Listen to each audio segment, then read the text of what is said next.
Good day. This is the patient log for the couple's therapy of the spouses, Mr. United States of America and Mr. China. This is their 2000 therapy session, and after many conversation, we're ready to evaluate the state of their marriage.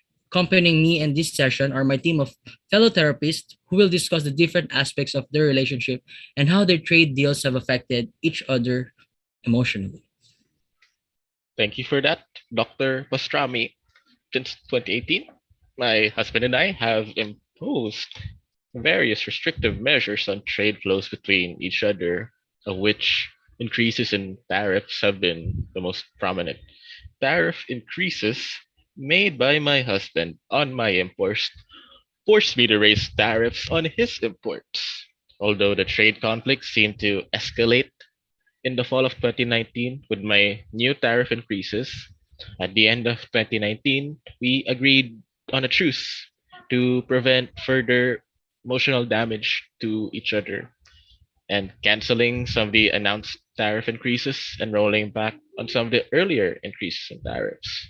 The truce led to this so called Phase 1 agreement between me and him, which we signed in January of 2020. Since the start of the trade conflict between me and my husband, we both have raised tariffs substantially on each other's imports, from 2.6% to 17.5% on Chinese imports into the US, and from 6.2% to 16.4% on US imports into China. The Phase 1 agreement between me and my husband reduced the tariffs on Chinese imports into the United States to 16%. The tariffs on Chinese imports have been motivated with at least four arguments. But, doctors, you can be sure that me and him argue every damn day.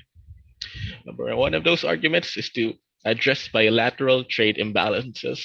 Number two, it's to make tariffs more reciprocal. Number three, to bring back manufacturing jobs. And number four, to address Chinese policies with negative spillovers, or so he thinks, such as poor IP protection, subsidies of state owned enterprises, and forced technology transfer. So I have taken note of the history of the trade conflict between your relationship, United States of America and China. Now I can analyze and discuss with you the two different types of measurement for increased tariffs. So basically, as the United States and the country of China have several conflicts with their tariff regulations, and as a result, different weighing scales were observed. So in this portion of our case study, I will discuss that there will be one table and one figure, wherein it shows the effect of trade between the two countries and different variations of their tariff rates. So in the first table, right here on your screen, presented, it shows the round tariff increase between China and United States. So the table shows that the United States imports from China skyrocketed from August 23 to September 24 with an increase of $184.56 billion. And on the other hand, China's trade also increased by $39.28 billion. So this is because of the escalating trade tariff war between the two countries. So the trade war happened last 2018, as discussed earlier by Mr. China, and this was in the term of former President of the United States, Donald Trump. As Donald Trump increases the import duties of Chinese goods, the United States by $34 billion, this escalated quickly, and China strikes back with the same amount of increase. So basically, they're hitting each other's economy. So moreover, increasing tariffs can be seen in the table on an upward scale due to the trade wars. So it can be seen that the trade between China and the United States has a huge gap, especially in imports, because of relatively China's cost of production is way lower than the United States. So which result in large number of imports from China to the United States. So as we all know, China is a low labor cost country. So take note of that. So moreover, as the trade wars were happening in a few months, and every month there was an increase in tariff rates, both countries decided to have an agreement, which is the Phase 1 agreement that was mentioned by Mr. United States. So this agreement was the reason why tariff increasing scale tends to stop. So take note that, okay? This United States plans to increase its tariff on China's imports from about 2.6% to 24.4%. And of course, China will not back down. So um, China will also increase its taxes up to 16.4%. So, however, this increase stopped due to agreement signed by both countries last January 2020. In figure one, it was shown in the figure that the bilateral trade for both countries. So the data percentages are the total import for both countries, which is the set tariff rates at 16% last January 2020. So in addition to the agreement, the United States also wants to raise an additional $250 billion on tariff on Chinese imports, which resulted China for not committing any of these tariff increases. So the agreement of China to buy the export goods of the United States with $200 billion failed. We need your professional take on this problem of ours because this trade conflict affects a lot of things. But of course, care to tell us about the impact of these trade conflicts? This is the right table right here. I brought the table. It's in my Jansport bag. This shows how much I've given him. It's a table that shows how much importing has gone between me and him. And you can see that I am lamang na lamang. If you look at all the products in total, I've constantly been importing to USA a lot of products, even if he puts tariffs on them. In 2019, that number may have gone down, but that is all because his tariffs make me scared to import and try to keep giving him things. On the other side of the table, it shows how the imports of my husband declined due to the imposition of tariffs on certain products. From 2017 to 2018, both imported non-tariff and tariff products were in positive percentage change in import value. Due to my imposed tariffs effective in 2019, the imported tariff products, together with the non-tariff products, suffered through a negative percentage change of import value. Hence, the imposition of an increase in tariffs negatively affect the amount of imports that my husband ships to me. Do you want me to prove even more as to how much big Mr. USA here has been unfair to me? Here, look at this other table. You can see on the right side of this table how much I import to my husband. I really tried in the beginning of this decade to import a lot, but around the middle, it just broke down. Each of the lines represent different kinds of goods, and well, they all mostly followed a pattern of heartbreak. Looking at the graph of imports from my husband, it is evident that my imports suffered a downward slope from the second quarter of 2018 until the third quarter of 2019. Specifically, the imported tariff products decreased while most of the imported non-tariff products increased. The declining slope in my imports were generally represented by petroleum, metals, and agricultural products. Needless to say, our marriage became cold during 2018 to 2019. Okay, doctors, are you all here? Here, let me bring out another table from my transport bag that shows just how much I've been gaslighted. Here, look at this table. This table gets a bit more specific. It shows you by sector the percentage changes of our imports in the marriage. If you look to the right, you can see that the only sectors not affected by the changes are the computer, electronic and optic goods, the pharma, rubber and plastic goods, and the miscellaneous ones. The other goods being negatively affected, just so how much the changes have had a negative impact on me when dealing with his imports. Wait, why is it that you always portray you're the victim here? Looking at the left graph, it is evident that the product that is not affected despite the increase in tariffs are the motorcycles, garnering the largest positive percentage change, while the commodities that are negatively affected by our fight are the petroleum and coal products, electrical equipment, machinery and equipment, agricultural, and etc. For the couple, could you then talk about another part of your relationship? I hear a lot of the third parties are connected to this trade conflict between you and your husband. Could you both tell us more about this? I would be happy to. Why don't we talk more about who benefited the most from the trade tensions in terms of increased exports to the United States and China, and which of our sectors were primarily concerned with trade diversion effects. Let's all drag big old Mr. USA down this rabbit hole. The patterns for me are so different from the patterns of Mr. US. The reduction in imports from US in the first quarters of the year 2019 is not countered by more sorry, my lungs are weak, doctors. I'm sorry about that. By It's not countered by more imports from third countries, but actually reinforced by a fall in imports from third countries. There are three main reasons for this pattern. First, everyone hates me, and I feel like our neighbors keep gaslighting me. Secondly, the growth of the Chinese economy has slowed down in 2019, leading to less demand for imports. And lastly, more subtle, the exports from China to the US are much larger than the imports from the US into China. This implies, I'm sorry, I need a moment.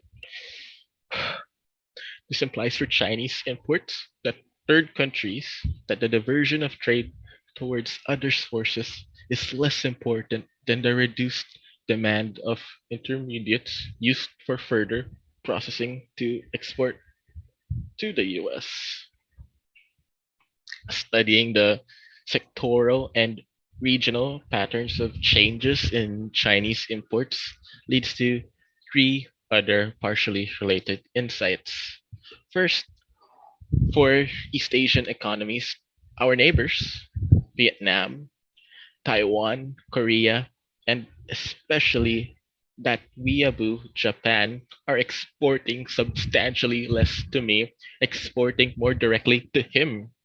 This suggests that value chains are reorganized in East Asia in our neighborhood. Second, in the sectors of agriculture, processed food, and fossil fuels, more classical trade diversion is visible with more imports from regions like far off in Latin America, Australia, and New Zealand, and the rest of the world. Third, there's a big drop of imports of electrical equipment into China, mostly from Asian countries such as that weeaboo Japan and Korea. This is again evidence of a reorganization of value chains with fewer imports of intermediates in this sector into me. Our fight also affected my trade partners to be diverted. Concerning myself, trade diversion effects amount to around 21 US billion dollars. This means that the total decrease in imports from my husband of 35 billion dollars comparing the first two quarters of 2018 to the first two quarters of 2019 was compensated by an increase in imports from other countries than him of 21 US billion dollars. The major beneficiaries of the trade tensions are Mexico, the European Union, Taiwan, and Vietnam. Mexico exported an additional 6.8 billion US dollars to my country, mainly in the sectors of motor vehicles and computers and electronic devices. The European Union, except Germany, follows with an additional 6.6 billion US dollars stemming primarily from increased exports of transport equipment and machinery. Taiwan increased its exports to my country by 4.5 billion US dollars and Vietnam by 2.8 US billion dollars, both with the largest part in the sectors of electrical equipment and machinery. Moreover, the sectors of machinery and electrical equipment are most hit by the trade tension, with a decrease in imports from my husband of 9.3 billion US dollars and 10 billion US dollars respectively. Increased imports to the third countries about 7 billion US dollars in the sector of machinery do not fully compensate for the trade loss, with the trade diversion effects split among various countries such as Taiwan, Korea, Japan, and the European Union. Same goes with the sector of electrical equipment, where Taiwan and Vietnam benefit from my increased exports, which is, however, accompanied by decreased exports from other Southeast Asian countries and Mexico. Lastly, in the sector of motor vehicles, my increase of 6.3 US billion dollars is mostly to the advantage of Mexico, which contributes to increasing my exports of 5 billion US dollars. This more than compensates for my decrease of 1 billion US dollars in imports from my husband. Finally, in the sector of transport equipment, the European Union is the major beneficiary, and trade diverted to third countries makes up for the trade loss with him. Okay, so I see that other therapists you have consulted did not bother to get to the root of the problem. I would like to take on this problem by focusing on the background of the trade conflict between you two. We are going to address this issue by examining properly the root of the problem and how it started. First ground that you, the United States, used, which gaslighted the trade conflict between China, is to bring back the manufacturing jobs in your country.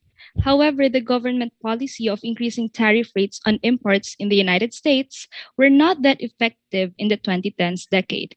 In fact, the economic boom of China did not negatively affect manufacturing jobs in the United States. I believe next time you better get your intentions straight. Moving on to your second ground, Mr. United States, in imposing an increase in tariff rates of import of China is to achieve a sense of being reciprocal in terms of tariffs on a bilateral level. Of course, this ground did not only focus on trade with China, but on the global perspective.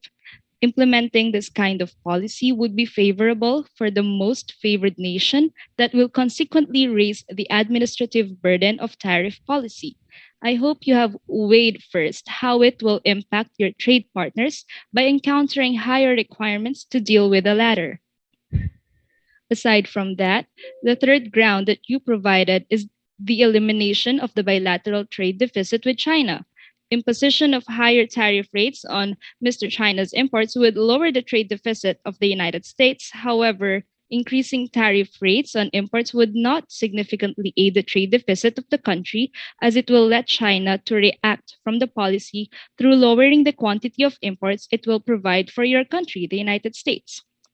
Well, you really can't do that unto others without expecting to receive the same.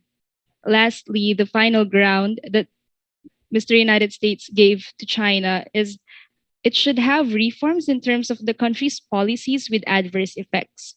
Example of these policies is regarding the intellectual property rights of the businesses and how it is not well protected in China. Perhaps these are valid, but it somehow filters your truth. As the grounds presented in your case, United States and China, it can be seen that the United States became the advantageous country as it is the one who became aggressive in imposing increases in tariff rates on China's imports. Thus, the same action conducted by China was only their response to what the United States government imposed on their imports. To be honest, I think that you're going to have to see more therapists due to this conflict of yours being so broad. And I would highly recommend consulting with more therapists. Thank you for that wonderful insight, Dr. Mario. I feel like what you said really resonated with me. So, good day to the lovely couple. So, as I have seen from your earlier therapy sessions, I can see that both of you have continued to gaslight each other. And as a self proclaimed professional gaslighter myself, I believe that I am the best man for this job. So, let me start by saying that due to the conflict that both of you, Mr. China and Mr. USA, what that happened, global trade uncertainty have also significantly increased across the world. So this figure that I'll present right now shows that the level of global trade uncertainty around the world has increased. Coincidentally, you can also see that during the years of your dispute that you both of you have had, a considerable spike in global trade uncertainty have occurred, meaning that the global trade uncertainty that you have caused not only affected your relationship within, but also to other parties that are also influenced by your fight. So to moving forward, to continue, the uncertainty your conflict have caused direct and indirect influence towards trade policy around the world. So specifically, I will name you three main influences that your conflict have resulted. First would be that trade policy. The trade policy uncertainty influences directly the decisions of company on whether or not they should proceed with exporting. So to put it simply, companies would have to pay for the sunk costs for trading across borders. So the second influence that I would give you would be that trade policy uncertainty influences the investment decisions of companies. So the amount of investments of either the importing and exporting competing sectors would depend on the amount of leniency there is on trade. And lastly, the third influence will be on the stock markets. Companies listed on the stock markets have external commercial interests, which would be influenced on the amount of leniency and uncertainty there is on trade. So to continue, the study of Beckers and Schrotter made a regression table that highlights the influence of the US and China conflict alongside another conflict such as the Great Britain exit from 2016. So the findings were the following. First, the trade uncertainty have increased considerably across Europe and the rest of the world on both events respectively. So a direct trade relationship with the US and the Great Britain resulted in the foremost trade uncertainty.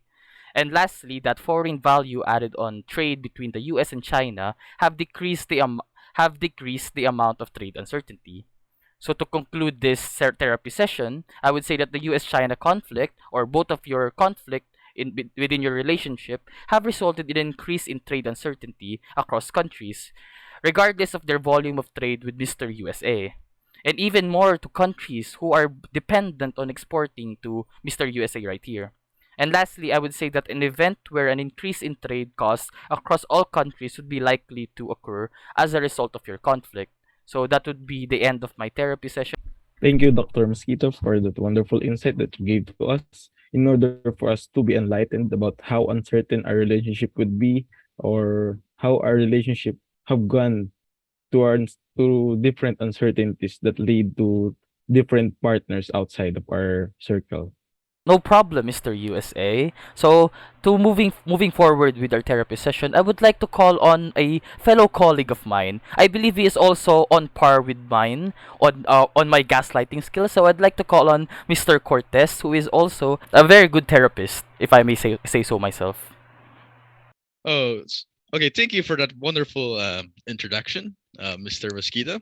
So it seems that both parties still have different opinions on the Phase 1 agreement. And based on all the previous diagnoses of my fellow therapists, I have observed that none of them had yet to address the projected medium-run effects of the tariff increases by the couple, while also taking into account the different possible effects of trade policy uncertainty and policy experiments.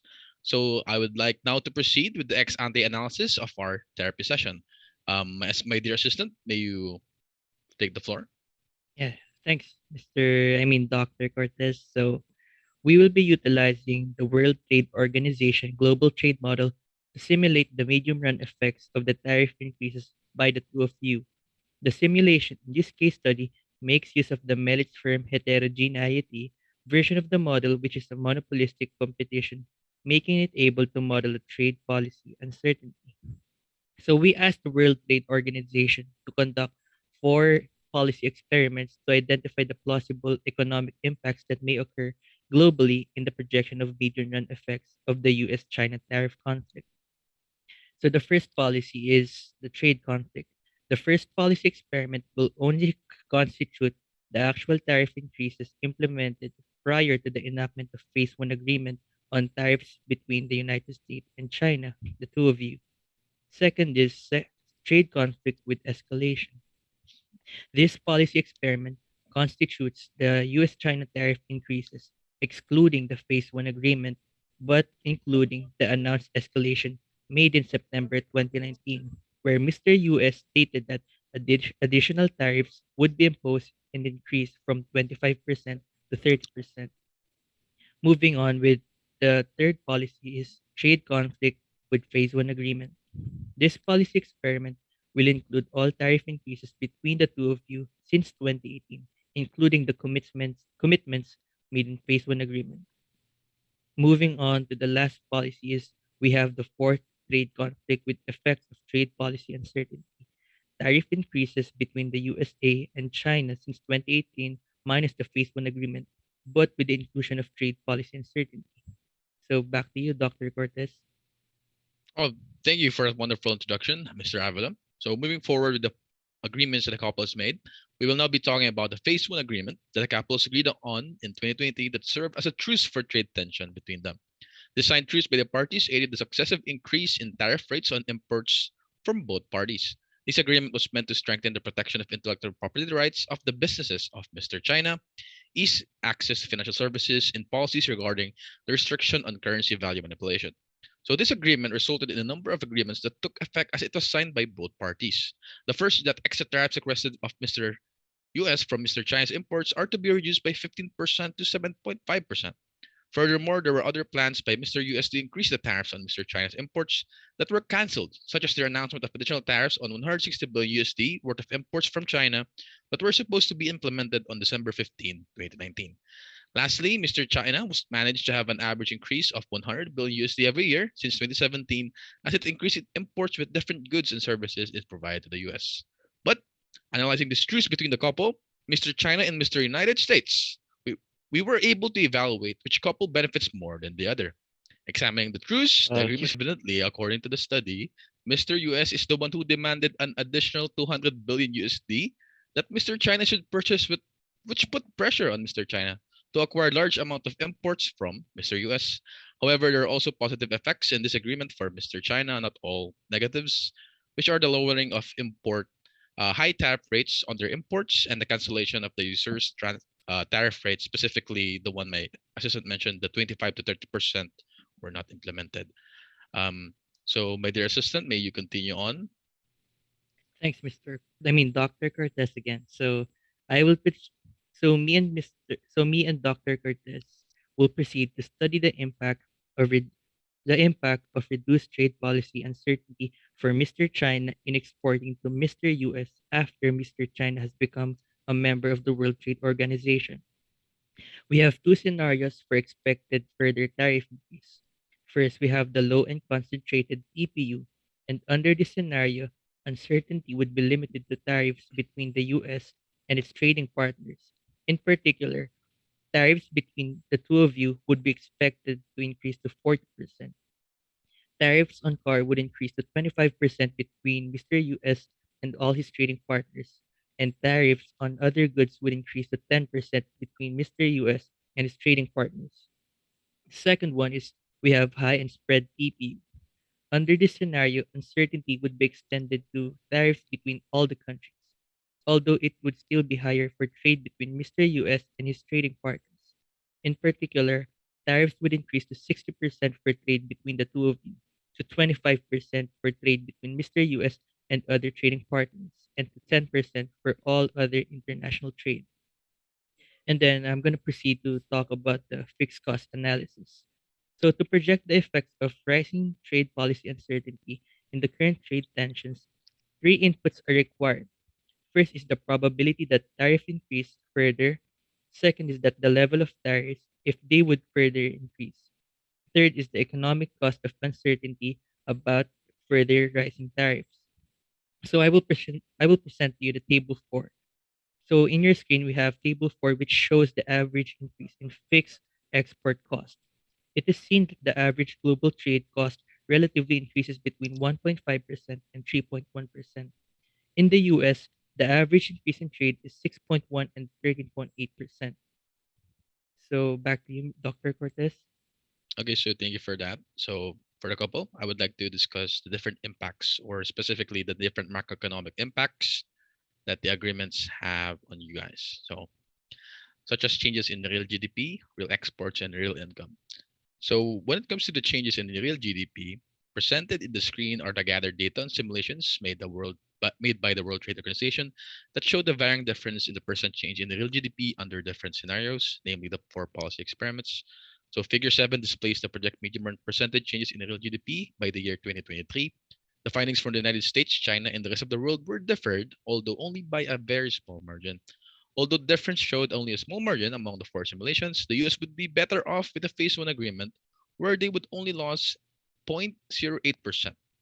The trade certainty index is more detrimental to the US due to its concentration in the nation and its partners, while China would experience a lower impact on its economy because its trade uncertainty index has grown significantly less.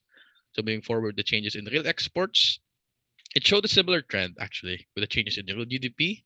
Presented to you is figure 8, which displays the negative impact of the trade policy uncertainty, represented by the blue bar as a rather large compared with other simulations. And unsurprisingly, the phase 1 agreement benefits Mr. US again more than Mr. China. So when it comes to the changes in real income, figure 9, as presented to you now, shows a substantial difference in the real income effect for the US and the other regions. Two of the three simulations used by the WTO, namely the trade conflict and the escalation scenario, projected that the US would lose real income while the other regions would gain and benefit. And on the other hand, the phase 1 agreement scenario would put the US on top as the benefactor of trade again and gain an increase in real income while putting the other regions on the losing So side. Dr. Cortas, can you run that by me again? So no matter what happens going forward, he's better off than compared to me. Um, yes, it would seem so. And to further elaborate, in all of the three simulations, Mr. China, you would experience negative economic impacts alongside the decline in the real income of your forward. However, even though you will have a decline in the real income of your business, the simulations are subject to change based on the actions you would take in the implementation of your agreements with your husband, Mr. US. So moving forward with the bilateral exports, um, the bilateral exports from Mr. China to Mr. US are projected to fall drastically in different sectors. With figure 10, as presented in the screen, the reduction in the tariff increase agreed upon in the phase 1 agreement will not be enough to minimize the fall in export from Mr. China to Mr. US. The phase 1 agreement impacts the export from the US to China, with the change of exports of different goods being negative to positive due to the commitment of China to buy more American goods as stipulated in the phase 1 agreement. So, moving forward with the exports globally, we will now look at figure 11, as presented in the screen, which shows that despite China's net export falling, they have managed to raise their exports to the rest of the world. The US, on the other hand, did not raise its exports to the rest of the world. So, four factors play in the role in this different scenarios. First, it costs the US more to export to the rest of the world because their trading partners impose higher tariffs on imports to Mr. USA. Second is US firms find it more profitable to sell domestically rather than exporting products due to the increased protection imports from Mr. China. Third is applying the phase 1 scenario. China's commitment to buy more American imports boosts China's exports. This leads to fewer exports to the rest of the world. And lastly, in the trade policy uncertainty scenarios, the US and their trading partners' transactions are reduced due to the fixed investment cost of exporting. Okay, so moving forward with the last one, which is the change in real exports, we finally look at figure 12, which shows the percent change in the real exports from the ASEAN, the EU, Japan, and sub-Saharan Africa to China, the US, and all regions. In the scenario where there is trade conflict, exports from other regions to Mr. China are expected to fall, while exports to US are projected to increase. In summary, figure 12 displays the reorganizations of value chains. So that would be all for me, my dear assistant, when you proceed to the quantitative studies of this therapy session. So for the quantitative studies, we collaborated with various academic scholars and research institutions to project the expected impact of your trade conflict on macroeconomic outcomes such as trade and GDP. So the Global Integrated Monetary and Fiscal Model, or also known as the GIMF, is a multi-region DSGE model developed by the IMF for policy analysis and economic research. The projections on the impact of trade conflict were reported in the World Economic Conflict, or WEO. So the IMF stated that a short-run effect on GDP would be realized and cause a reduction of 0.8% in 2020, while the GTM puts its attention on the long run. There were two perspectives given which were from IMF and GTM. The IMF projected a reduction of 0.2% in the global GDP driven by tariff rates while GTM projected only a 0.13 reduction. The GTM took into consideration an economic concept of long-term trade elasticities together with investment. It was GTM's strategy to use this economic concept as utilizing larger elasticities would provide larger trade effects but lesser GDP effects, meaning to say the responses of the people to price changes in imported products would be more evident. So moving on with quantitative trade models. The three different characteristics of the studies are the size of tariff shocks, the time horizon, and the variant of the model employed and the involvement of additional channels. Occurrence of trade tension between the two of you emerged from various studies, and these are the following. First, we have the comparative static effects. Employing the model incorporated with different horizon and repetitive dynamic models wherein capital shock adjusts as time passes by. Lastly, we have direct effects of increase in tariff rates, incorporating standard trade structure and some discourses that have firm heterogeneity models and also the impact on changes in investment, productivity, and uncertainty. And that concludes my analysis. Thank you so much for the both of you, Mr. Abila and Dr. Wait, no, Cortez. no, let me talk muna. I'm gonna say thank you Okay, this time, okay. okay? You've done enough. What's so funny, doctors? No, nothing. I I just find just, your I just, relationship I very. just tried to thank you. Like your models really explain further in depth just how much he came on top of these trade deals, especially with that phase one agreement. There's just a bunch of conclusive evidence, and I'm glad that you made me see that. Between the agreements between the two of you. Remember, Mr. China, you went into this, you consented to this. Both parties agreed to this agreement, so you are party to blame. So you should try to fix up your relationship with your husband. Okay, that Thank would you be so all much from for us. being so professional treating us our case. And I would like to hope that my husband will be enlightened about what are the things that happen. And I know that in the future or in the meantime or as soon as possible, he accepts all Meet the me up in things. the parking lot, and I'll show you enlightenment. You try to play this kind of sick game. For the couple, please come down. We would now be proceeding to our last therapist. So if the couple may stay relaxed and. You guys have talked to a lot of therapists, and each of them have different diagnoses and insights. However, I am here to sum all of their diagnoses. The conflict between the couple on trading and imposing tariffs show how their relationships and action affect not only themselves but also other entities. The tariffs imposed are roughly 6 times higher than before the start of the conflict in 2018. These have massively affected Mr. United States and Mr. China internally, as well as other people related to them. According to Mr. United States, his basis for increasing tariffs on Mr. China's imports are to balance bilateral trade, reciprocate more tariffs, revive manufacturing jobs, and to address Chinese policies with negative spillovers. Simulations suggest that Mr. United States tariffs on Mr. China's imports may increase to 26.6% from 3.1% in 2017, while Mr. China's imposition of tariffs may increase to 25.9% from 8%. This tariff war has caused Mr. United States exports to decline by as much as 19%, while on the other hand, Mr. China has retaliated by continuously increasing its exports because he expects another increase in tariffs. Other people related to the couple have already shown concern as trade uncertainty rises between the two. As a result, other people related to the two are losing interest in exporting as trading costs increase, which imposes a decline in international investments. Wow. Thank you so much to all of you therapists. Thank you, Dr. Pastrana, and to your team. I am now well aware of the trade conflict that we are going through. I think after this, I'm just gonna go to the Philippines, abuse it a little bit to let off some steam. You all did a really good job. I feel like you were all better than my For You page on TikTok. So I appreciate you guys for helping us.